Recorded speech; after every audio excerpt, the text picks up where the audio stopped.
주님께서 여러분과 함께 루카가 전한 거룩한 복음입니다.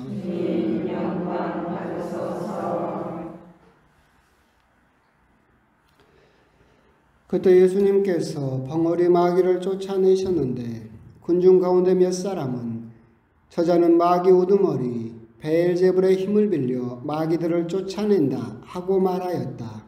다른 사람들은 예수님을 시험하느라고 하늘에서 내려오는 표징을 그분께 요구하기도 하였다. 예수님께서는 그들의 생각을 아시고 이렇게 말씀하셨다. 어느 나라든지 서로 갈라서면 망하고 집들도 무너진다. 사탄도 서로 갈라서면 그의 나라가 어떻게 버티어내겠느냐. 그런데도 너희는 내가 베엘제불의 힘을 빌려 마귀들을 쫓아낸다고 말한다. 내가 만일 베엘제불의 힘을 빌려 마귀들을 쫓아낸다면 너희의 아들들은 누구의 힘을 빌려 마귀들을 쫓아낸다는 말이냐. 그러니 바로 그들이 너희의 재판관이 될 것이다. 그러나 내가 하느님의 손가락으로 마귀들을 쫓아내는 것이면 하느님의 나라가 이미 너희에게 와 있는 것이다. 힘센 자가 완전히 무장하고 자기 저택을 지키면 그의 재산은 안전하다. 그러나 더 힘센 자가 덤벼들어 그를 이기면 그 자는 그가 의지하던 무장을 빼앗고 저희끼리 전리품을 나눈다. 내 편에 서지 않는 자는 나를 반대하는 자이고 나와 함께 모아들이지 않는 자는 흩어버리는 자다. 더러운 영이 사람에게서 나가면 쉴 때를 찾아 물 없는 곳을 돌아다니지만 찾지 못한다. 그때 그는 내가 나온 집으로 돌아가야지 하고 말한다. 그러고는 가서 그 집이 말끔히 치워지고 정돈되어 있는 것을 보게 된다. 그러면 다시 나와 자기보다 더 악한 영 7을 데리고 그 집에 들어가 자리를 잡는다. 그리하여 그 사람의 끝이 처음보다 더 나빠진다. 주님의 말씀입니다.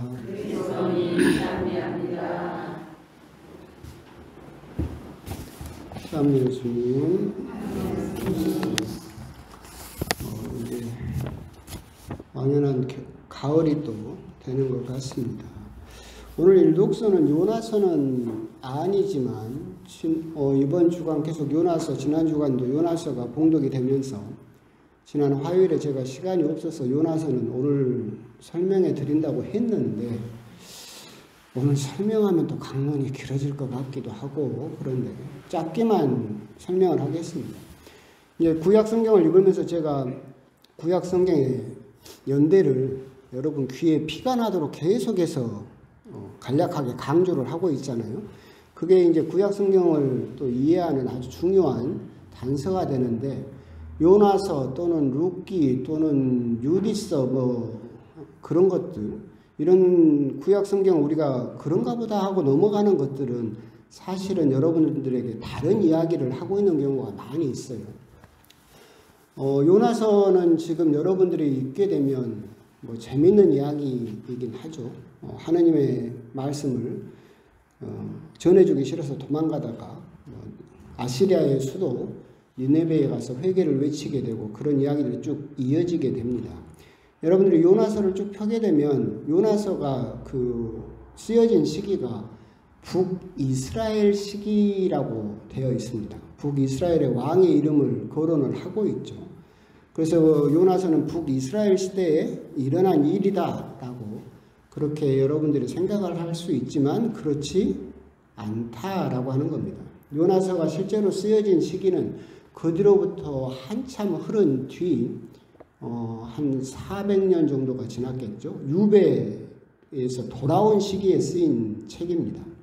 그러니까 유배에서 돌아와 가지고 제가 또 계속 말씀드리지만 그 배경에서 이제 여러분들이 에즈라, 느헤미야 설을 보게 되면 나온다고 그랬었죠. 에즈라, 느헤미야가 바빌론 유배에서 돌아오고 나서 대대적인 종교 개혁을 일으킨다고 그랬죠. 그러면서 했던 일이 뭐라고 그랬어요? 이스라엘 민족의 재건이었어요. 성전을 중심으로 하면서 그러면서 순혈주의를 내세우면서 이방인과 결혼한 사람들은 전부 이혼시키고 민족에서 쫓아내버렸죠.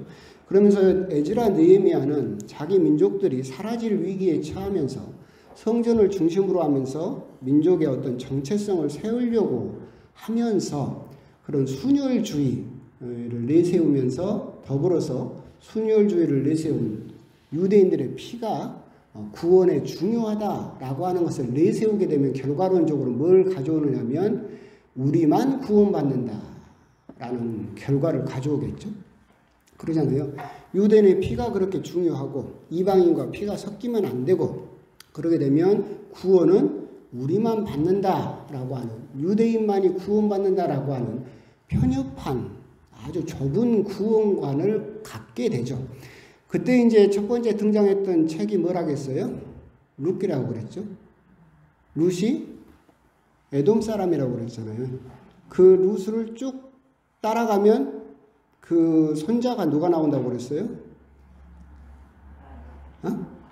다윗 아빠 이새가 나오죠.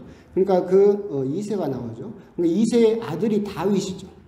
그러니까 그 룻기는 배경 역시 판관기를 배경으로 하고 있지만 쓰인 것은 유배 때라니까. 유배에서 귀환해서 뭘 또 처음 듣는 것처럼 그래. 그래 몇 번을 이야기했구만. 거기서 그래서 룻기가 이야기를 하는 것은 뭐예요? 봐라. 너희들은 이방인과 피가 섞였다고 이방인과 이혼시키고 자녀들을 쫓아내는데 너희들이 그렇게 존경하는 다윗도 할머니가 누구다? 이방인이다. 이걸 강조하는 거죠. 그 이야기를 은연중에 깔고 하는 거예요. 그래서 룻기를 그냥 보면 뭐 에돔 여자가 그 나오미 시어머니 따라가가지고 유대 지방으로 와서 그냥 결혼하고 살았다는 이야기다. 이게 뭔 성경이냐라고 생각할 수 있지만 거기에는 통렬한 그 시대 에즈라 느헤미야의 시대를 비판하는 이야기가 들어있죠. 요나서도 그래요. 요나서도 북이스라엘 시대에 쓰인 것처럼 되어 있지만 원래 쓰인 것은 똑같이 유배 후 귀환해서 쓰였어요. 왜 그 이야기가 쓰였냐면 아까 말씀드린 대로 그 순혈주의를 비난하는 것이 룻기였다. 그러면 편협한 구원관을 비난한 것이 요나서죠. 요나서를 잘 보면 그렇게 되어 있잖아요. 하느님이 요나에게 그 아시리아 나중에 그 북이스라엘을 멸망시켰던 원수 중에 원수 그 아시아의 수도가 니네베예요. 이방인이죠. 거기에 가서 구원을 선포하래. 회개하라고 선포하라고 하죠. 근데 요나가 하기 싫으니까 배 타고 도망가죠. 왜 도망갔을까? 요나는 생각한 거야. 내가 가서 회개하라고 했는데 이 사람들이 진짜로 회개하면 어떡해? 구원받아 볼 거 아니야. 이게 겁나는 거야. 내가 회개하라고 외쳤는데 이 사람들이 진짜로 회개해버리면 큰일 나는 거지. 구원은 우리만 받아야 되는데. 그래서 배 타고 도망간 거예요. 그런데 이제 그 하나님께서 끌고 와가지고 니네베에다 토해놔가지고 거기서 다시 외치라고 그러죠. 거기서 또 재밌는 게 뭐냐면 니네베는 가로지르는 데만 사흘이 걸린다고 그랬어요. 굉장히 큰 도성이야. 요나가 도착해서 회개하세요를 며칠간 외쳤을까? 하루. 가로지르는 데만 3일이면 둘레면 며칠이 걸리겠죠. 이 요나는 이 이방인들이 회개하는 게 싫어. 그러니까 하루만 살짝 가면서 뭐라고 외쳐요? 회개하세요 하고 얼굴로 냉큼 와버렸어. 그래서 자기 딴은 그렇게 생각하는 거지. 니들은 회개 안 할 거다. 구원 못 받을 거다. 자기도 정성스럽게 외치지도 않았잖아. 그래서 이제 언덕 위에 올라가서 니들 멸망당하는 꼴이나 구경하자 하고 아주까리 밑에서 선선하니 구경하고 있는 거예요. 에이 망해라. 그런데 아시리아 사람들이 니네베 사람들 어떻게 해버렸어요? 회개를 해버렸네. 죄를 뒤집어 쓰고 베옷을 입고 회개해버렸어. 그런데 이 요나는 얼마나 배가 아파요? 저 이방인들이 구원을 받으면 안 되는데 멸망해야 되는데 그래서 내가 가로지는 데만 사흘 길리는 거를 이렇게 성벽을 따라서 하루만 슬쩍 가서 회개하라고 외쳤는데 그걸 어떻게 듣고 냉큼 회개를 해버렸네? 너무나 배가 아파. 그런데 아주까리를 이제 벌레들이 와서 싹 젖먹어버리죠. 근데 그 안에도 성질나 죽겠는데 그늘까지 없어져 버렸어. 더 성질난 거야. 하나님한테 이제 막 이 꼴도 못 보냐고 막 하나님한테 항의를 하죠. 그러니까 하나님이 뭐라고 하세요? 저 성에는 좌우도 구분하지 못하는, 즉 젖먹이들만 12만 명이다. 그런데 너는 네가 기르지도 않고 뿌리지도 않은 아주까리 그거 죽었다고 그렇게 성질을 내는데, 하느님 입장에서 좌우도 구분 못하는 12만 명이 회개를 해서 살려달라는데 그걸 안 사줄 리가 있느냐, 이렇게 이야기 구도가 되죠. 자, 이 이야기에서 뭔 이야기를 하고 싶은 거예요? 구원은 유대인에게만 있는 것이 아니다. 회개하면 구원받는다. 에즈라 느헤미야 시대에 그렇게 구원은 유대인만 받는다라고 사회 분위기가 그렇게 돼 있는데, 요나서를 쓴 사람은 무슨 이야기를 하고 싶은 거예요? 아니다. 구원은 유대인만 받는 것이 아니라 아무리 우리나라를 멸망시킨 적대국이라고 하더라도 하느님을 믿고 회개만 하면 구원 받는다. 그 이야기를 하고 싶은 거죠. 그래서 요나서를 그냥 보게 되면 재미있는 소설처럼 그렇게 되어 있지만, 사실 룻기도 그러고 요나서도 그러고 그 당시 사회의 주도적인 분위기 속에서 목숨을 걸고 쓴 거예요. 그 당시의 주류, 유대인들의 주류들은 구원은 유대인만 받는다라고 하는 그 주류 속에서 아니다, 회개하면 구원받는다 라는 이야기를 목숨을 걸고 쓴 것이 요나서다. 그래서 이런 기본적인 그 배경 하에서 요나서를 읽으면 훨씬 더 요나서에 대한 이야기가 더 실감이 있을 것이고, 왜 요나서가 성경에 그렇게 포함되어 있는가, 그런 부분도 이해하기가 쉬울 것이다 라고 하는 부분입니다. 그래서 요나서에 대한 이야기를 그냥 어떻게든 빨리 하고 오늘 복음 이야기를 또 간단하게 하도록 하겠습니다. 오늘 복음에서 가장 중요한 이야기는 이제 하느님 나라에 대한 선포죠. 마귀를 쫓아냈다는 것보다 더 중요한 이야기는 20절에 있는, 내가 하느님의 손가락으로 마귀들을 쫓아내는 것이면 하느님의 나라가 이미 너희에게 와 있는 것이다 라는 선포가 사실은 굉장히 중요한 선포이죠. 하느님의 손가락은 성령을 칭하는 전통적인 표현입니다. 하느님의 일곱 영이라는 표현이 구약 성경에 4번이나 반복이 되는데, 거기서 등장하는 것들, 즉 하느님의 손가락은 하느님의 그런 거룩한 일곱 영의 모습을 표현을 하고 있고, 그런데 그렇게 마귀들을 쫓아내는 것이면, 내가 성령의 힘으로 마귀들을 쫓아내는 것이면 하느님 나라는 언제 올 것이다가 아니라 이미 와 있다. 즉 하느님 나라가 예수님으로 인해서 이미 시작되었다라고 하는 것을 공개적으로 선포하고 계신다라고 하는 겁니다. 그런 예수님의 구마에 대해서 질투하는 사람들이 베엘제불의 힘을 빌려서 마귀를 쫓아낸다라고 시기 질투를 하는 모습이겠죠. 베엘제불은 원래는 이제 여러분들이 열왕기 하곤을 보게 되면 1장 맨 앞에 그렇게 되어 있어요. 그 북이스라엘 왕이 난간에서 떨어져 가지고 다칩니다. 그래서 바알제붓이라는 이방인 신에게 가서 기도를 하라고 신하를 시켜요. 그러다가 엘리야한테 걸려가지고, 아니 하느님이 멀쩡히 살아계신데 왜 이방인 신한테 가서 네가 왕이 돼가지고 기도를 하느냐라고 해서 벌을 받죠. 거기서 이 왕이 다치니까 바알제붓이라는 그 이방인 신에게 가라고 그래요. 이게 베엘제불이에요. 바알제붓은 이방인의 신 중에서 질병의 신, 파리의 신, 그러니까 파리가 전염병을 옮긴다라고 생각을 했기 때문에 거기서 나온 말이에요. 그래서 이 베엘제불은 바알이라는 이교도 신 더하기 파리를 더해서 만들어진 어떻게 보면 마귀를 부르던 그 당시 예수님 당시에 그냥 호칭이다라고 생각을 하시면 됩니다.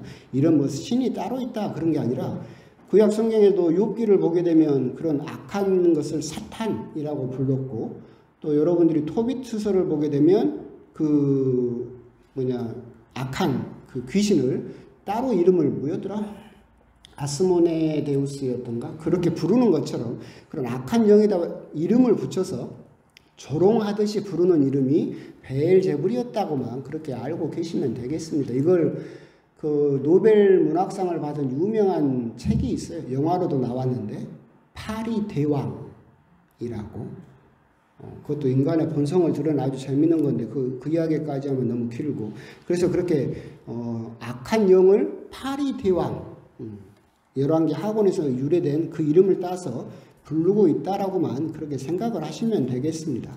또 우리가 이제 나눌 수 있는 부분은 뒷부분이겠죠. 우리가 오늘 이런 배경 하에서 묵상을 할 수 있는 부분은 뭐냐라고 한다면 뒷부분에 있는 것 같습니다. 더러운 영이 사람에게서 나가면 떠돌아 다니다가 자기 집으로 다시 돌아갑니다.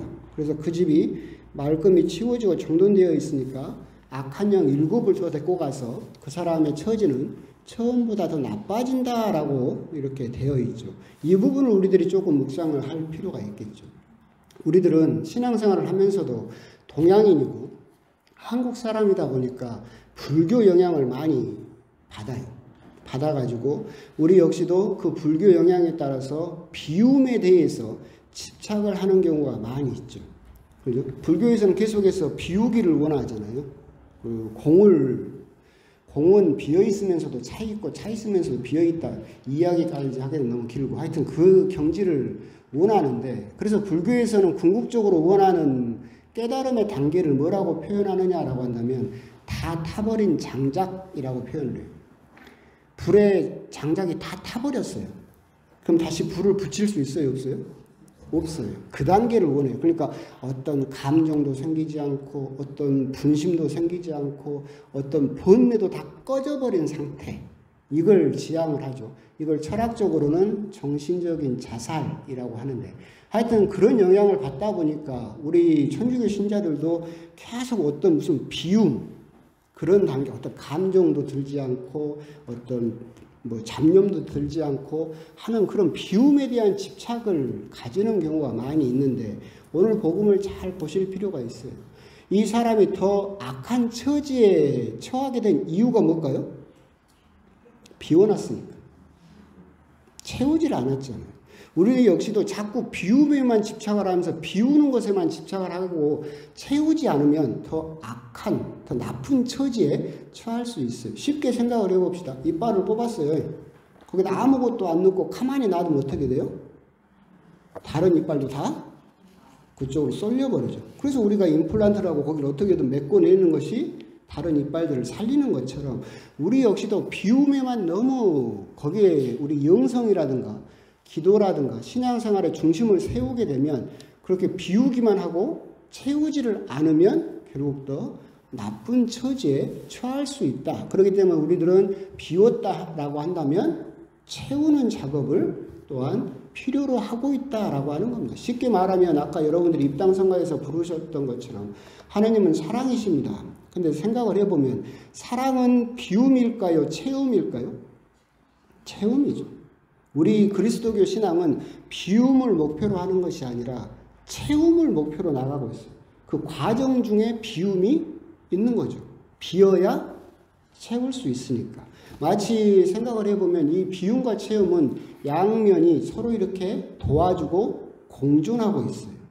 그런데 우리가 너무 비움에만 집착을 하고 기도라든가 그런 것들이 자꾸 덜어내고 비우는 데만 중심을 두게 되면 그래서 채우는 것을 등한시하게 되면 더 나쁜 처지에 처하게 된다라고 하는 겁니다. 그러면서 이제 제가 드리고 싶은 말씀은 기도도 그렇습니다. 기도를 이렇게 구분을 할 때 수직적으로 구분을 하면 염경기도가 있고 묵상기도가 있고 관상기도가 있어요. 단계를 보통 수직적으로 그렇게 구분을 하거든요.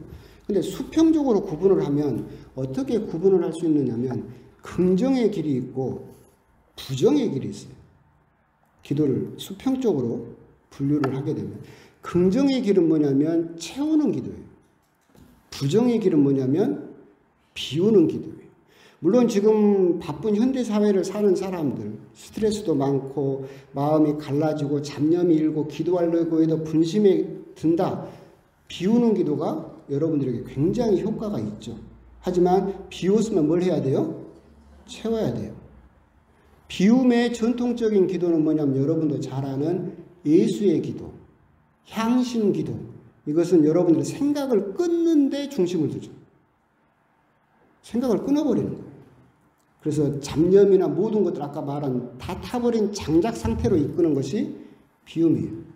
채움의 대표적인 기도는 거룩한 독서 또는 베네딕토 기도, 그러니까 성경 묵상, 이렇게 채우는 기도가 있죠. 그러니까 이걸 구분해서 이 기도가 좋고 이 기도는 나쁩니다. 그런 게 아니에요. 이게 함께 이루어져야 돼요. 그래서 제가 여러분들에게 권유하는 것은 뭐냐면 너무나 분심이 들고 스트레스가 많고 집중이 안 돼서 기도가 잘 안 돼요. 그럼 먼저 뭘 하면 좋아요? 비우는 기도를 하세요. 예수의 기도. 간단하고 방법도 간단하고 효과도 굉장히 즉시 옵니다. 하루에 5분이라도 10분이라도 하게 되면 금세 예수의 기도는 효과가 일주일도 되기 전에 그 효과를 느낄 수 있어요. 여러분 생각이 끊어지는 걸 느낄 수 있어요. 그래서 내가 생각이 끊어졌다는 걸 느끼면 그 다음에 무슨 기도를 해요? 채우는 기도. 거룩한 독서나 또는 베네딕토 기도나 아니면 성경 묵상을 해요. 이렇게 성경 채우는 기도를 하다가 또다시 분심에 시달리고 마음이 갈라지는 것 같으면 또 뭘 해요? 비우는 기도를.